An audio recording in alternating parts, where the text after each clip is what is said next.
कांच का अपवर्तनांक, अपवर्तनांक।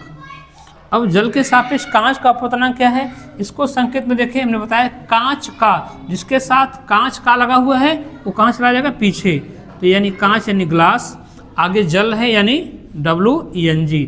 ये आपसे WNG पूछ रहा है, तो WNG पूछ रहा है तो इसका फार्मूला हम रट्टा नहीं मारेंगे, तुरंत हम आपको फार्मूला पैदा करके बताएंगे। तो WNG हम यहाँ लिखेंगे WNG। मैंने आपको समझाया था कि जो चीज़ें पीछे हो, अभी आपने कुछ समय पहले देखा होगा और उसको आप अन्यथा मत लीजिएगा, हम आपको समझाने का प्रयास किए हैं। जो चीज़ें पीछे रहती हैं कहाँ चली जाएंगी, ऊपर। तो हमने लिख दिया NG और आगे कुछ नहीं रहेगा तो हम A लिख लेंगे। आगे क्या दिया है NW, हमने लिख दिया NW। आगे की चीज़ें कहाँ जाती हैं, पीछे। पीछे की चीज़ें कहाँ आती हैं, सॉरी, आगे की चीज़ें नीचे और पीछे की चीज़ें ऊपर। और यहाँ कुछ नहीं दिया है तो हम यहाँ पे A यानी एयर लगा लेंगे और आपका ये फार्मूला बन करके तैयार हो गया। अब हम इसमें WNG पूछा ही जा रहा था, तो WNG इक्वल टू ANG की वैल्यू कितनी है, 1.5 है। और नीचे आएंगे ANW की, नहीं पहले ऊपर ANG था, नीचे क्या है ANW है, इसकी वैल्यू कितनी है 1.33 है।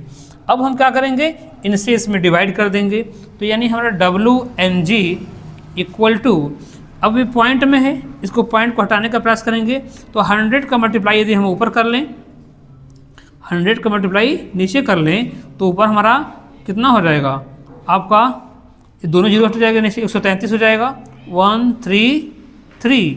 अब यहाँ पे 2 डी हटाएंगे तो हो जाएगा 150। अब हम 150 में डिवाइड कर लेंगे, 150 में हम 133 से डिवाइड करेंगे तो आपका एक बार जाएगा। और यहाँ पे क्या बचने वाला है, घटाएंगे इसमें से तो आपका बचेगा 7, यहाँ बचेगा 4 में 3 जाएगा तो 1।